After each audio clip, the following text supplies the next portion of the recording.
اعوذ باللہ من الشیطان الرجیم بسم اللہ الرحمن الرحیم ودخل معه السجن فتیان قال احدهما انی ارانی اعصر خمرا وقال الآخر انی ارانی احمل فوق رأسی خبزا تأکل منه الطیر منه نبئنا بتاویلہ انا نراک من المحسنین صدق اللہ العظیم۔ اور داخل ہوئے ان کے ساتھ جیل میں دو جوان۔ جب انہیں جیل میں بھیجا گیا حضرت یوسف علیہ السلام کو، تو اتفاقاً اسی موقع پر دو اور قیدی بھی لا کر داخل کیے گئے۔ قال احدہما، ان میں سے ایک نے یہ کہا، انی ارانی اعصر خمرا، میں یہ دیکھ رہا ہوں، خواب میں نے دیکھا ہے کہ میں شراب کشید کر رہا ہوں۔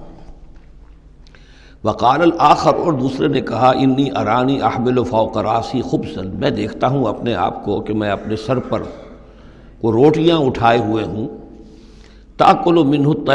الطیر منہ، اور اس روٹیوں میں پرندے جو ہے کھا رہے ہیں، چونچے مار رہے ہیں۔ نبئنا بتاویلہ، ہمیں ذرا ان خوابوں کی تعویل بتائیے۔ انا نراک من المحسنین، ہم دیکھتے ہیں کہ آپ عام قیدیوں کی طرح نہیں ہیں، آپ کا کردار، آپ کی شخصیت، آپ کی سیرت، آپ کی وجاہت یہ بالکل مختلف ہے۔ ہم دیکھتے ہیں کہ آپ تو بہت اچھے آدمی ہیں، بہت بزرگ آدمی ہے، تو ہمیں امید ہے کہ آپ ہمارے خوابوں کی تعویل بتا سکیں گے۔ قال لا یاتیکما طعام ترزقانہ الا نبأتکما بتاویلہ، حضرت یوسف نے فرمایا کہ جو کھانا آتا ہے تمہارے لیے، وہ راشن کا وقت معین ہوگا جو قیدیوں کو تقسیم کیا جاتا ہے، تو نہیں آئے گا تم تک کھانا جو دیا جاتا ہے تمہیں، مگر یہ کہ میں بتا دوں گا تمہیں اس کی تعویل۔ یعنی فوراً جواب نہیں دیا، کچھ ان سے ٹائم لیا، کچھ وقت لیا انہوں نے کہ اس میں اپنی تبلیغ کر سکیں، اپنی بات اس کو بتا سکیں کہ جب یہ اب میری طرف متوجہ ہوئے ہیں۔ اور یہ داعی حق کا یہ کام ہوتا ہے کہ وہ ہر وقت اس فکر میں رہے کہ کسی بھی اعتبار سے کوئی موقع ہو کہ کوئی خیر کی بات کسی سے کہنے کے لیے صحیح جو ہے تقریب پیدا ہو جائے تو اس موقع سے فائدہ اٹھایا جائے۔ الا نبأتکما بتاویلہ قبل ان یاتیکما، اس سے پہلے کہ تمہارا وہ راشن آئے۔ ذالکما مما علمنی ربی، اور دیکھو یہ وہ چیز ہے جو میرے رب نے مجھے سکھائی ہے، میں کوئی دعوے دار نہیں ہوں اپنے کسی ذاتی کمال کا۔ اب اس میں خود بخود اس جملے میں بھی اللہ تعالیٰ کی طرف ایک توجہ اور اللہ کی طرف ایک نسبت موجود ہے۔ انی ترکت ملت قوم لا یؤمنون باللہ وہم بالآخرۃ ہم کافرون، دیکھو میں نے ترک کر دیا ہے اس قوم کا راستہ کہ جو نہ اللہ کو مانتے ہیں اور نہ ہی آخرت پر ان کا یقین ہے، بلکہ آخرت کے وہ کافر ہیں، منکر ہیں، نہیں مانتے آخرت کو۔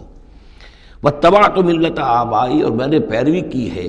اختیار کر لی ہے ملت اپنے آبا کی، ابراہیم و اسحاق و یعقوب، یعنی ابراہیم اور اسحاق اور یعقوب کی۔ یہاں اس سے مراد کیا ہے؟ دیکھیے کہ ایک شخص جو ہے بچپن میں ہی اگر پیدا ہوا ہے مسلمانوں میں، تو ایک تو ہے موروثی عقائد کے جو اسے ملے ہیں، اور ظاہر بات ہے کہ وہ اللہ کا نام جانتا ہے، رسول کا نام جانتا ہے، کلمے اس کو پڑھا دیے گئے، نماز سکھا دی گئی۔ لیکن ایک ہوتا ہے جب انسان شعور کی عمر کو پہنچے تو خود اپنے غور و فکر سے اپنا جو فری ایک چوائس ہے اس کو ایکسرسائز کرتے ہوئے کسی شے کو قبول کرنا، کسی شے کو اختیار کرنا۔ تو گویا کہ حضرت یوسف علیہ السلام اس کا تذکرہ کر رہے ہیں کہ میں نے شعوری طور پر، چونکہ اب جو زندگی گزر رہی ہے، جن لوگوں کے مابین گزر رہی ہے، وہ لوگ تو کافر ہیں، وہ لوگ تو کسی نبی سے وحی سے واقف ہی نہیں ہیں، مصر کے قوم ہے،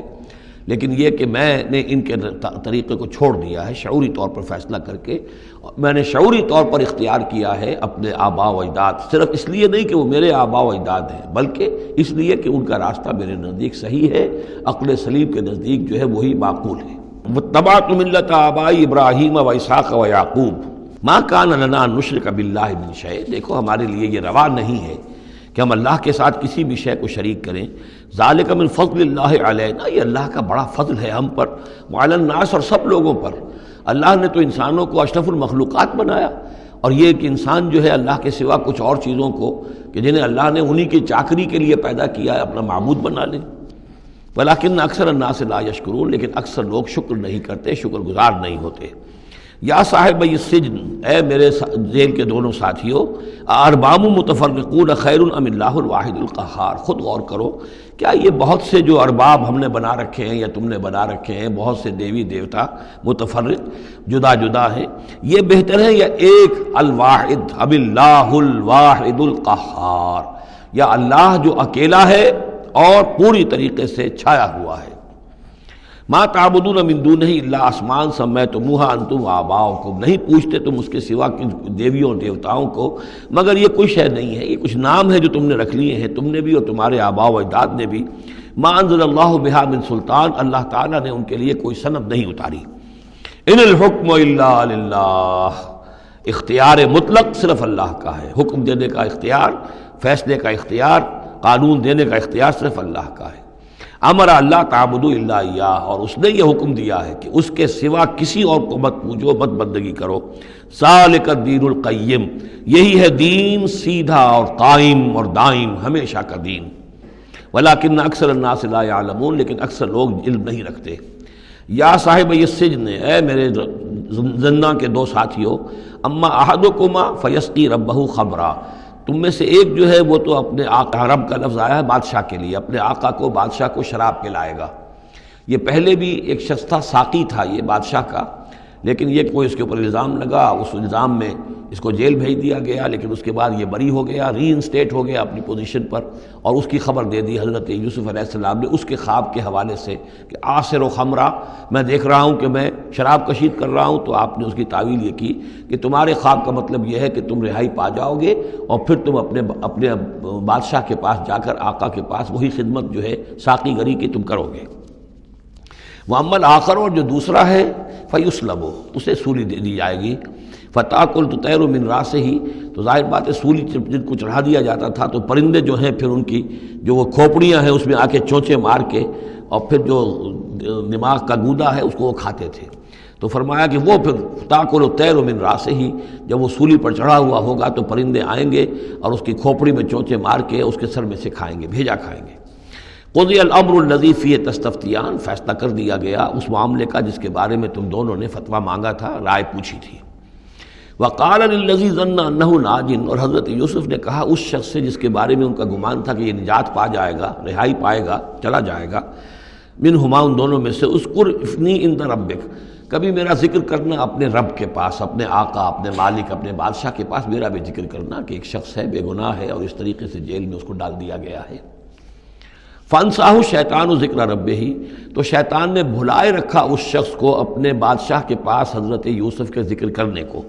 فلبث فی السجن بضع سنین، تو حضرت یوسف رہے اس جیل کے اندر کئی برس تک۔ بضع کا لفظ عربی زبان میں 9 تک پر آتا ہے، 10 سے کم تر، تو 2 3 4 5 6 7 8 9 تک۔ صدق اللہ العظیم۔